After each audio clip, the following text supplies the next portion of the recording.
You're listening to This Week in No Code plus AI, with weekly episodes sharing the latest advancements of AI, plus exclusive interviews with founders using these tools. So without any further ado, let's get started. Here I am with Ben Tasker, who is a Dean of AI, and he's going to help us talk about AI in the educational space. Ben, welcome to the show. Thanks for having me, JJ. I'm Ben Tasker. I'm an AI expert. I've worn many AI hats throughout my career. I started as an AI engineer. I moved into data science. I then transitioned into product. And now I'm the Dean of AI at one of the world's largest, most innovative universities in the United States. My current focus is helping people upskill and reskill with AI, designing programs that show how AI can amplify your human potential and support personal pivots in a time of rapid change. I know folks listening or viewing might be a little scared or uncertain, and I understand that. I think the moment that's going to define this time is called the between times. We're not fully out of the old way of doing things, and we're not fully into the new way of doing things either. And, that's uncertainty, but it's also kind of fun in my mind. I'm very optimistic about it. But I also know there's some negative news stories almost daily about AI layoffs, needing to upskill because of AI. Microsoft, for example, just laid off 7,000 individuals. People are like, oh no, what's going to happen to me? And I just want folks listening to understand that if you've been impacted by the AI economy, if you're afraid of the AI economy, it's not too late to start your learning plan to figure out how you're going to upskill or reskill with AI, not against AI. And I'm hoping to talk a little bit about that today. Awesome. That was a great intro. Yeah, you have a wonderful background. I mean, you've been in AI for quite a while now, especially the education space. What has made you want to focus your AI efforts in education rather than other industries? So my own story is an upskilling, maybe a reskilling journey too, but primarily upskilling. So I actually started in healthcare administration. I got my bachelor's degree. It was a lack of having a data literacy skill that really moved me into AI. But more background about that, I really needed to figure out patient volumes for a hospital. And most people are like, okay, you just forecast that a little bit. This was my first job. I was really excited to get in there. When you start in an organization, you think it's the latest, greatest. When you're actually underneath the hood, there's Excel sheets everywhere. Sometimes there was paper at the doctor's offices where I would have to go and meet the Still are. physician to figure out how many patients they had. Then I had to type it in. So we're estimating estimates. It was Yeah. interesting to say the least, but that made me realize that there has to be a way to automate this. Hmm. And when you're going through healthcare administration, you get pretty good with Excel, but there's not much coding background. So I ventured out, took some Coursera courses, learned how to do some SQL, merge this data together, make some basic databases that I could then forecast on, like spit that out into an Excel sheet and then forecast in there. Masters in data analytics and data science degrees are popping up. It was still kind of new at that time, but also still very interesting. I already had that business background, so a master's in business administration, folks. So I went the data science route. It combines all of the business things that we understand from the MBA, the data science techniques, how to model, how to code better, how to use Python, and then project management and those people skills, which at the time I'm like, they're just adding this in there for some flavor, but they're becoming increasingly important today. But then that transitioned me into academics, and then I slowly moved my way up to where I am now, where I'm the dean. So yeah, that's my upskilling story. So let's talk about that trajectory in academics of moving up to the dean. First you were what, adjunct professors or stuff like that, and you kind of worked your way up in that way, or what was your path? So my path moved inside and outside of Okay. academia. So my first job after I got my master's degree was working for a community college system. And with that community college system, we had to forecast, it's an academic metric. It's technically two metrics, persistent and success. So Hmm. persistence is when you move course to course, and success is when you actually obtain that degree or certification or whatever you're there for. So at the end of the day, that's really a data model. It's survival analytics, so to speak, if you want to go down the more technical route there. But for the novice listener, it's really just figuring out what data features had to go into this model. So how far did they commute? What was their program? What assessments are in the You're finding the sweet spot. Yeah, exactly. Did they failed the rest of the course? Are there Mm. small changes that we can make at a course level that impacts the entire system? And that really showed me the high impact of human AI. It was still data science at that time, but it Yeah. was still rather interesting because that's people that may not have got their degree did. And how cool is that, right? Yeah, I think that's really cool and a great way to use AI and other kind of data modeling to provide a better experience, right? This is applicable in every industry of your customers, what kind of customers, what segments are succeeding, not succeeding, and how can you really focus on those small details to craft a better product, a better experience for users. So you were doing this as one of your first jobs, looking at the data and helping the academy put together better offerings for students. Did you stay in that lane as you moved up through the ranks, or how did your role change? So I showcased this algorithm to a lot of internal folks at the college system. One of the folks that was a part of this effort actually worked at a healthcare organization. I had that healthcare administration background. They were trying to get their healthcare research going, and they were really focusing on cancer patients. So I ventured off on the research route a little bit, going into healthcare. Really, what that turned into is a cluster analysis. So we depicted the patients on a map. These were more rural patients. When you dig down into the data of rural patients, what do they drink typically? Well water. So one of the cancers that we tackled was doing a public health campaign to make sure that your well's cleaned properly, that if you are drinking it, to filter it, all those basic things with well water that you're supposed to do. But there was such a high prevalence of stomach cancer in these rural areas, like 1.5 times the standard deviation, meaning Hmm. much more than normal, that by tackling that, it was the biggest, bang for the buck, so to speak. It had the Hmm. highest impact on the people. Yeah. And that then related back to the similar work I did for the community college system, where it was really great to see these people coming in to get screened. We had vans going out to the communities to help screen them, to try to get them in, going to people's places of work to make sure that that water's filtered. So it really went from a data science project to a public campaign project, which I had no experience with, for full transparency. But that was the interesting and exciting part for me. Now, were you using AI in a step to send the data to LLMs to extract or process, or was it really just data modeling at this early stage? Just data modeling. I mean, these algorithms feed into AI Yeah. adjacent, but data model. Also a very cool, impactful campaign. And then you eventually came back to be the technical product owner and data science at the GC faculty within Southern New Hampshire University, and now the Dean of AI. So talk to us about your role with Southern New Hampshire University and how that's grown over the last 5 years. Sure. So when I started there, they were really interested in data science. The cool thing about data science, which is why I got into it so long ago, is that it's consistently changing. In 2022, ChatGPT was launched. Hmm. So my job was academic and non-academic products, helping the university focus on what's considered a system level approach. So, for example, how a chatbot could interact with our students. How are we tracking prompts for that? How safe is that? Can we use AI to help create and curate our curriculum? Can we use AI to help onboard our students? All very systematic approaches, not just one point solution. The other side of it's the academic approach. I've really decided to focus on what's called applied AI. Yes, Southern New Hampshire University has technical AI offerings, but the reason why I'm focused on applied AI is because it's kind of like an iPhone. Some people build it, everyone else consumes it. So Hmm. applied AI can intersect between any discipline. It's creating those no code, low code solutions, learning how to prompt, understanding the ethics, understanding the leadership capability that you'll need to acquire to implement the AI. And I think I'm kind of slow rolling it right now, but I think it's going to be a unique offering. And it really also focuses on what's called micro credentials and micro learning. So more short form learning that's focused on skills, not just degrees. So Hmm. we can kind of go either way here, but yeah. There was a lot of ways that AI could be impactful or beneficial to students, talking about chatbots for basic questions, also for course curriculum, all that kind of stuff.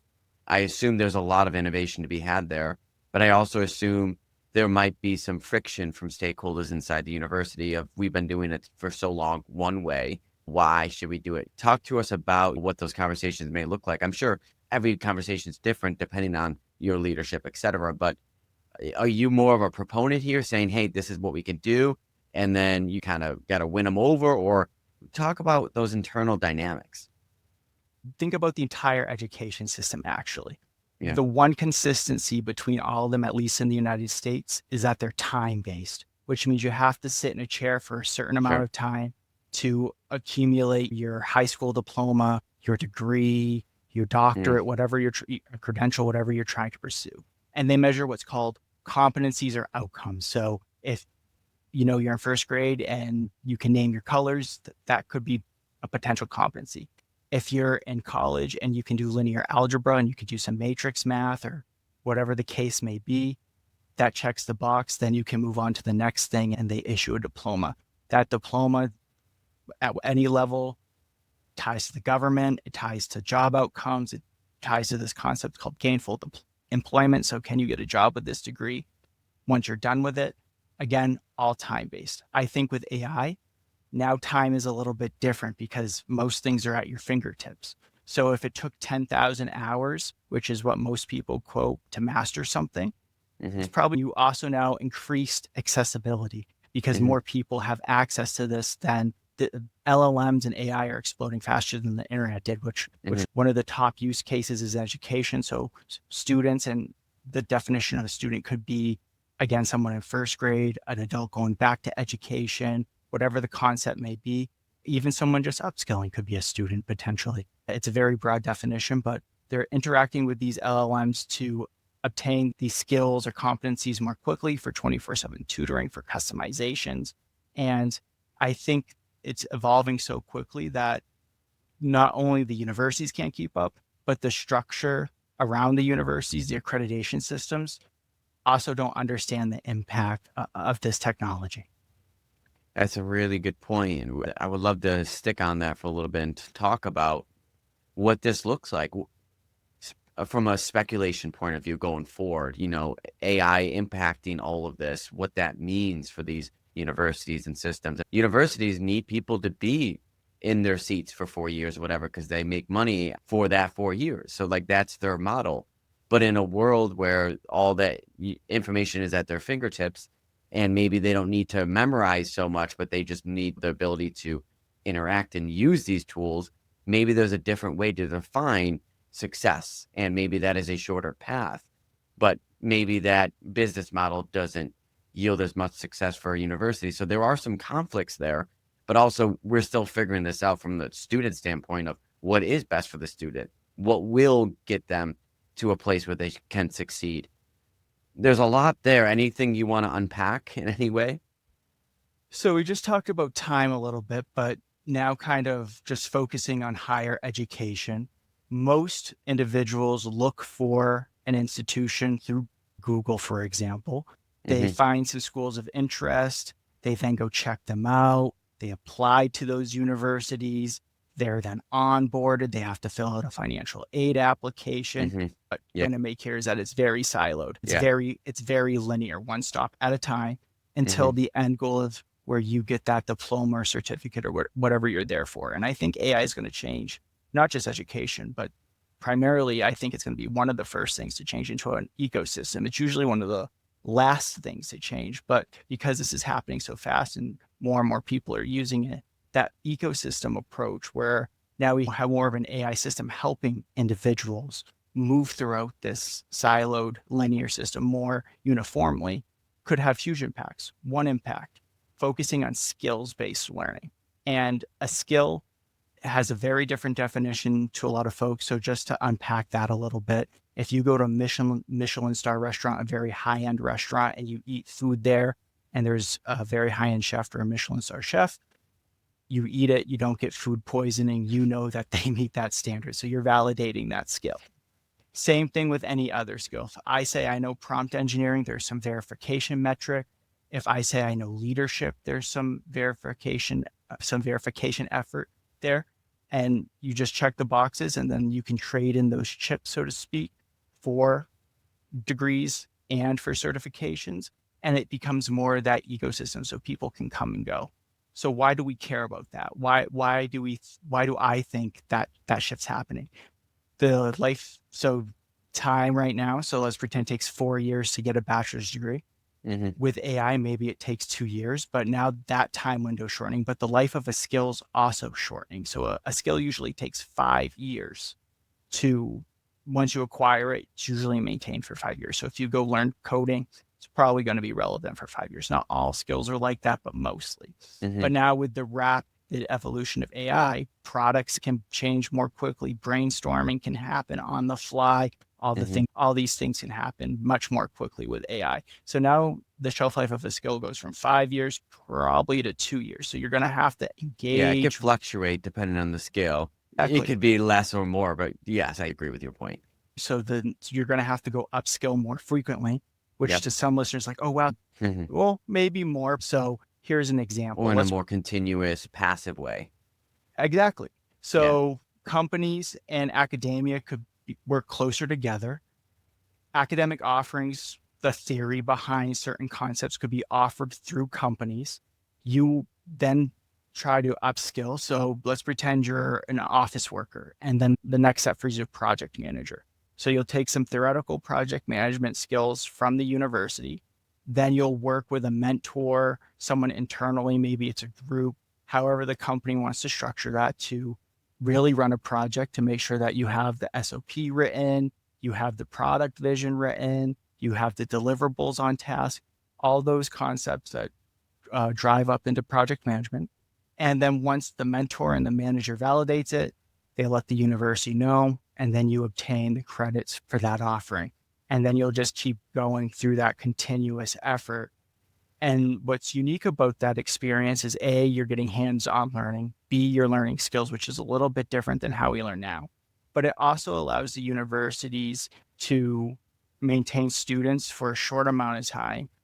They go out into the workforce and then they come back. So they're always coming back for offerings instead of a one and done approach. The more time you interact with a product, the more likely you are to continue to use that product. Same with education. For longer than I can remember, you went to school, you got your diploma, you maybe got your master's degree, and then you're in the workforce and then you retire.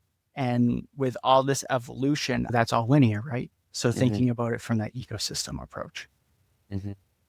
Yeah, it seems like we're moving much more towards the future of just continuous learning, for adults too. Like, not like adults need to go back to college, but it maybe be more of a norm of reskilling adults, finding new ways to learn in a continued way, of this idea of you go to school for 4 years and now you have the skills that you need for the rest of your life is kind of silly, right? Especially in a world where everything is changing so quickly. The skills that you once had are changing. The industry is changing, and we need more reskilling now more than ever before. Absolutely. I already gave one definition of skills, but there's also these concepts called skills taxonomy. So how do organizations define skills? And a really good one that I like is the World Economic Forum's skills taxonomy. They focus on AI skills and human skills. Let's start with human skills. Traditionally, they're called soft skills, but they call them human skills because they're uniquely human. Even with AI, humans are probably still going to be better at those skills like empathy, communication, leadership.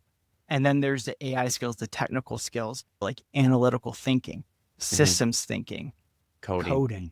Exactly. Jinx. Yeah.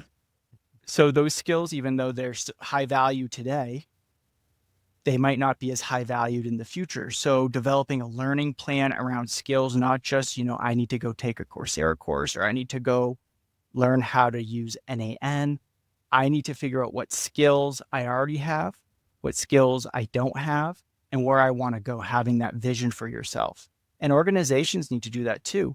Where do we want to be in 5 years, and where are our employees currently at? What roles do we need to have in the future?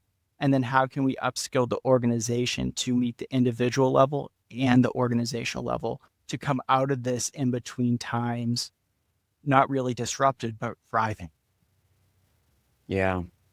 And so getting back to your role, Dean of AI, was that a role that you made for yourself? Is that a role that the university made? I've never seen a Dean of AI yet. So I'm interested to hear how you were able to rise to that.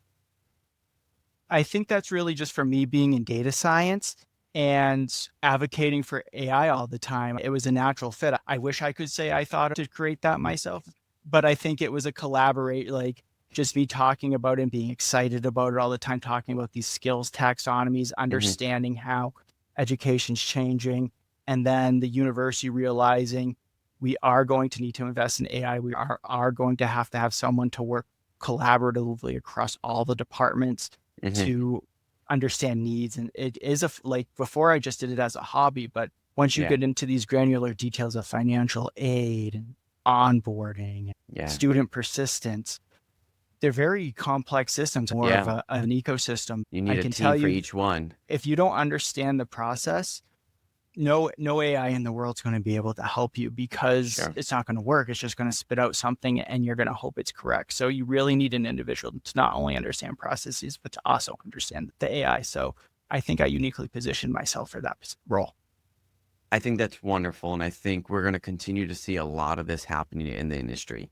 As everything is changing, there are going to be a need for new roles.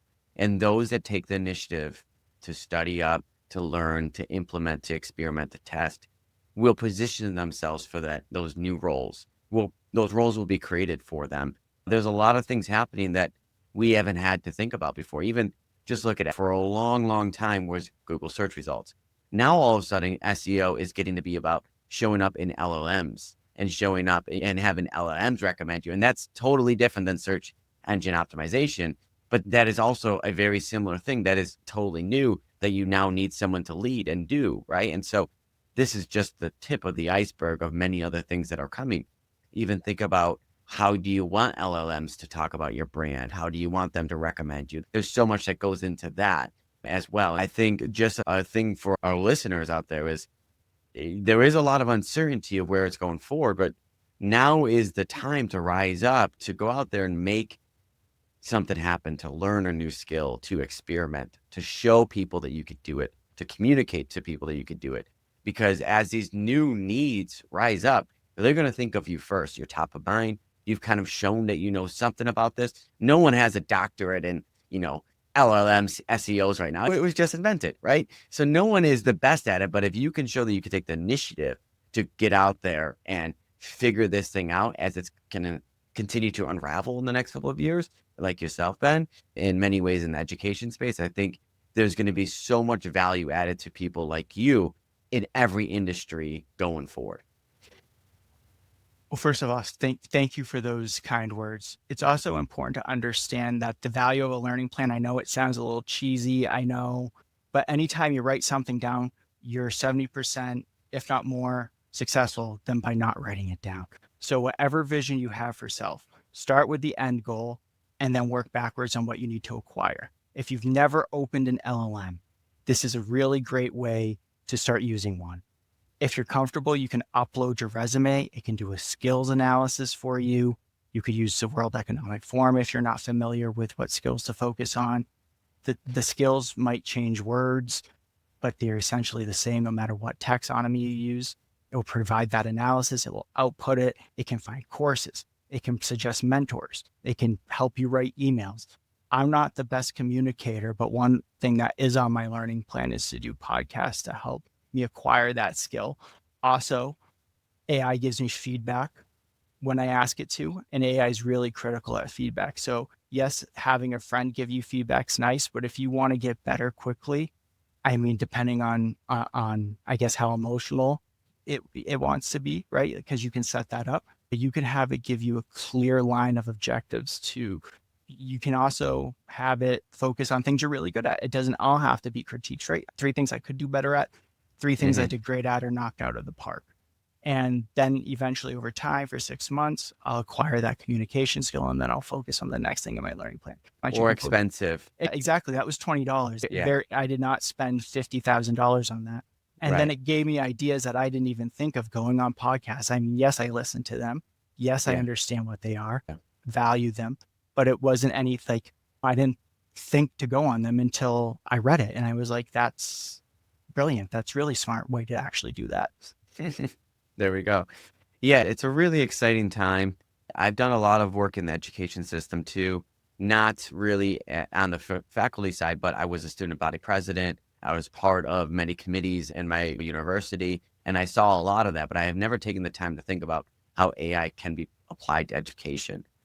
There was huge amounts of disruption in a good and hard way coming for education. I think it's going to be slow and I think it's going to be gradual, but there are huge opportunities here that I think are going to be realized. And then you're going to have some universities that are going to say, yep, we're all in on it. And then some, maybe more reserved, traditional, are going to say, we're not there yet. And that's fine too. I think students will pick what's best for them and what is important to them. And I think that's totally fine. Say hi, Kyla. But there is a lot changing in the coming years. We've talked about how you can make yourself invaluable, learn these latest skills. Let's talk a little bit more about where you think education is going from a systematic point of view, like at large. Like now we've talked about your role and some of the details. Let's pull back a little bit and just talk about AI and education at large. Where do we think this is going? Where do we see those opportunities? There's maybe some concern as, this stuff is changing so quickly. So one concept individuals talk about is AI personalization. What that means in education is that you can take content on the education side, the content in your courses can be transformed to the student that might have disabilities, that learns a little bit differently, that just wants to chunk it into 7-minute chunks, whatever the prompt may be. And that might sound like small potatoes, but if it can help increase success and persistence, if it can help teach remedial concepts that maybe the student didn't gather beforehand, or maybe they left for 20 years and came back, it can really help with those concepts. It's like having a 24/7 TA in your course. Kind of leveling up from that is having waveform data. So this one's a little bit more intrusive, but if folks are comfortable, phones collect Bluetooth wave data. You can have a wearable when you're stressed. Those waveforms change a little bit. When you have a lot going on, those waveforms change a little bit. What if AI could help transform your educational experience throughout time based upon the waveform data that it's collecting? It's your data. It's already collecting it, unless you shut that feature off. Most people don't even know they're giving it up. But then having that 24/7 feedback loop, right? Maybe you need a 5-minute mindfulness session before you start studying so you can retain the information better. Having this not only could have a substantial impact in education, but then once you graduate, you have like a really good best friend that you can bring to industry with. It's that personalization AI agent. You talk about AI agents all the time. 2025 is the year of the AI agent, but I think bringing this back to first grade, that agent could learn and grow with you at the same time. And as it's leveling up, you're leveling up. And then ultimately you'll go into the workforce with an AI agent, your skills, you'll come and go to upskill and reskill, and it will really look more of like that ecosystem approach. Then on the university side, because people are coming and going more frequently, you'll see a larger volume. So you'll finally be able to lower costs to make it more obtainable. There'll be more interactive learning sessions. So kind of think about that as a flipped classroom. So that project manager scenario, some theory in the classroom, then some project management topics at the company. You run a project, maybe the projects become higher and higher stakes each time you come and go. You learn badges throughout. So a level 1 badge, a level 2 badge, certification. And all these tokens, so to speak, can be traded in for the diploma. I don't think the diploma is going to go anywhere. I still think it's worth it. There's a lot of accreditation attached to it. If you're a nurse, you're probably still going to need a diploma. So, and for one industry not to need it and another whole industry to still need it, I don't see that happening. But I think that more ecosystem approach is something that's definitely going to happen with the AI personalization.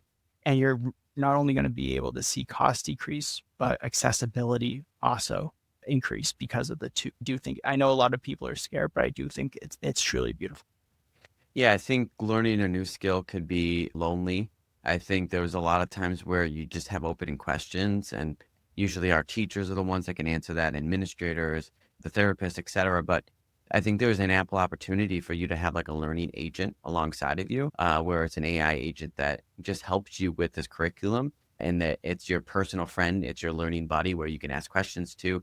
It can give you pop quizzes, and it can like really prepare you in a more personalized way to take the curriculum that you want to learn, administer it to you, test you with it, create flashcards. Like there's so much opportunity for learning agents personalized to each person and their own style of learning that could be made and applied for all, not just university, but all skills that you're looking to learn. I think that could be a really wonderful thing that comes with AI, the AI age of learning and going forward. I wholeheartedly agree. I also think it's very underestimated right now, the true payoffs not being seen. And it goes back to the current system and how it operates. There's also a lot of hurdles to get that technology into a classroom, and I Hmm. understand that. But Yeah, one key factor is that I don't think these human skills or humans are going away. If sure. more individuals are going to your university, you're still going to need the same level of staff to support them because there's more, you have higher volume. The AI can help. The AI can help a lot. But I still think humans like learning from humans, and the human skills, those leadership, communication, empathy, they might not be a huge focus right now, but they're going to be a tremendous focus in the future. Yeah. Police officer, firefighter, Hmm. anything to do with the healthcare systems understaffed. Yeah. And the reason why they're kind of skipped over is because other roles are higher valued right now. I think it's going to be able to, AI in this case is going to help create, job, so those jobs get filled and they get filled with excellent people. Hmm. Yeah, I think there's also a huge conversation to talk about accessibility with AI and being able to have learning agents. It's going to be much more affordable to deliver education to everyone in the world. If you can, give an iPad and a learning agent to a student in Africa, they might be able to take that all the way up to, their high school diploma just with that. They don't need much else, right? And I think there's a huge opportunity there to just generally increase education for everyone around the world, even though the ones that can't afford it, and so I think that's really exciting. But I think it also leads us to a point of just like, okay, where generally everyone is going to have more accessibility to education. That's great. Will everyone take that accessibility? Probably not, but ideally they'll have access to it. So that's good. Now we get to you were talking about, like these basic jobs being fulfilled. That's nice. But what about the concept of, like let's think about like younger kids. Do you think some schools are already experimenting with AI primary educators in the classroom where they still code to the classroom, but then they have some kind of AI educator teaching them the majority of the curriculum while they're supervised by other people? Do you think that kind of model is what we'll see in the future? Do you think we'll lean more towards that? So for outside of higher education, that type of, I want to call it an experiment, still going on. So it's really hard to predict the future. But if the students obtain better outcomes, they do better on standardized testing, if they can master those concepts in a quicker time, I think we're going to see a lot more AI in the classroom. If Hmm. things go the other way, there'll probably be a lot less AI in the classroom. I Hmm. can tell you, though, is because we're in the between times, we're going to have an AI mess up. We're probably going to have a lot of AI mess ups. Hmm. I think people are underestimating what AI can do. I think that we're focusing on point solutions instead of just having it in one classroom, for example, versus maybe unrolling it at an entire school or just focusing on onboarding and not the rest of your process. Hmm. And point solutions often fail. System solutions often succeed. And I think it's hard for individuals to zoom out enough Hmm. to understand that entire system. But even if we don't have the AI agent, concepts like AI literacy, data literacy, digital literacy, yes, that's a lot of literacies, but those Hmm. concepts are going to become increasingly important. Younger individuals are going to need to know those concepts. For example, my goddaughter, she's 13, and in her computer science class, she was able to code a Mario style game, 8-bit game. It's called Slime Master. Instead of fireballs, there's slime. The characters changed a lot, but similar in nature. She was able to implement that game. Hmm. Yeah, I wasn't doing that at 13. Yeah, I was barely learning a new language at that point, but not writing code. Yeah. So as we work to wrap up here, we've already talked about education in many ways, but what might be a lesson to the listeners of how they can continue to future-proof themselves as things continue to adapt and change in no matter what industry you're in, how can they continue to make themselves more valuable? Two-step process. The first step, without AI, develop a learning plan for yourself. Think about the skills you've already acquired that you're really good at. So if you're that project manager, you're probably really good at timetables, making sure that you're talking to stakeholders. Let's now pretend you're a project manager that wants to transition to AI. So you'll probably have to learn some coding skills. You'll have to probably understand how to implement a machine learning model. Very different skill sets. How do you acquire those skills? Or it could be fun. It doesn't have to be academic. And you Mhm, want to go figure out how to make that recipe, make it. mhm, Then with AI, so now we're transitioning into AI. Step 2, open an LLM. Any mhm, LLM, it really doesn't matter. The mhm. longer, so even if you're not going to use it every day, even if you're only going to use it for this one task, I think it will be great for you, and then you'll see the benefits. Example being ChatGPT. Exactly. Yeah, The example being ChatGPT, Claude, whatever yeah, LLM you want to use. It's on the internet, yeah. just something accessible. In your Yeah. resume, have it do the same analysis for the same goal. Just Look be up the curious. recipe. Exactly. Be curious. Look up the recipe. See if it gives you the same ingredients. That will not only increase trust, maybe there's different ways to make that recipe that you didn't try, but by doing Mhm. some of those fun, interesting things combined with those academic things, not only will you become more trusting of the AI, you'll get more engaged with it, enhance your learning journey with the AI, complete that learning plan. And as you're learning things more quickly, you can really set yourself up for success, especially in this transition period. Yeah, it's a wonderful time that we're living in, but it's also a time that people are going to have to get comfortable with learning again. And I think a lot of people have fallen out of being comfortable with learning.